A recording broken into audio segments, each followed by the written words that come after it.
Read the Bible with me. Anybody who grew up in church or went to Sunday school, as a kid, you heard about Joseph in his colorful coat, right? But as an adult, when I read this message, I understand that you can't tell everybody your dream, and sadly, even family. Now, parents, you're not supposed to have favorites. But I do understand why Jacob loved Joseph. It was because he was his firstborn son of his beloved Rachel. All them other wives he had, cockeyed Leah, Bilhah. Reuben, his oldest son, slept with Bilhah. Ew, that's nasty. So he didn't really have that same bond with the other boys as he did with Joseph, especially since Rachel just died in childbirth. Joseph is now 17, and I think he sees a lot of Rachel in him. There is another son, Benjamin, but he's probably a baby at this time. So we know the story. His dad makes him this colorful coat, and of course, he's parading it around his other brothers, and it makes them jealous. Also, Dad done basically made him manager. He gets the job of checking on his brothers, but to his brothers, he's just a snitch, so I don't make it no better.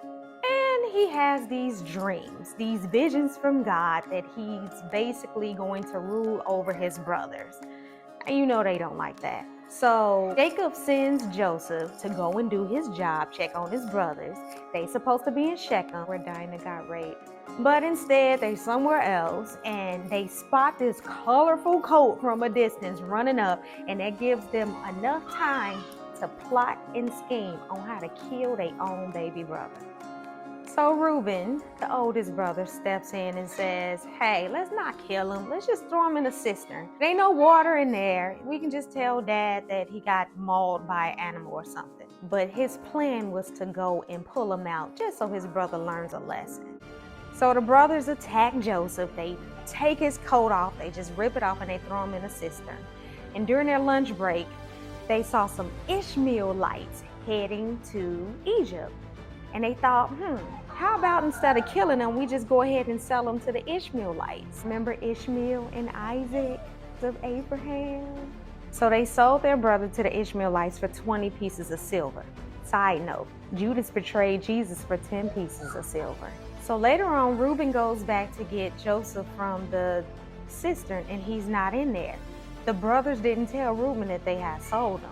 So he ripping his clothes and everything. Then they had to report this bad news to their dad, Jacob, that their brother Joseph was mauled by an animal. And Dad didn't take that very well. In fact, he mourned the death of his beloved son, and he was inconsolable by his sons and daughters. No one can console him. He said he was going to mourn the loss of his son until his death. Meanwhile, Joseph was alive, but he was sold to Potiphar in Egypt as a slave. So two things. One, when we hate on someone's vision that God gave them, it doesn't help anybody. It hurts everyone involved. Joseph was hurt, their daddy Jacob was hurt, and even the sons and daughters was hurt watching their dad suffer like that. Everybody gets hurt if we hate on God's anointed. And then the second thing is, sometimes when God gives us visions or dreams, it's not meant for us to tell them to other people, sometimes even family. And although we think because they're blood, they will have our best intentions at hand, that's not always the case, as we see here. Sometimes people are not happy because of your blessing.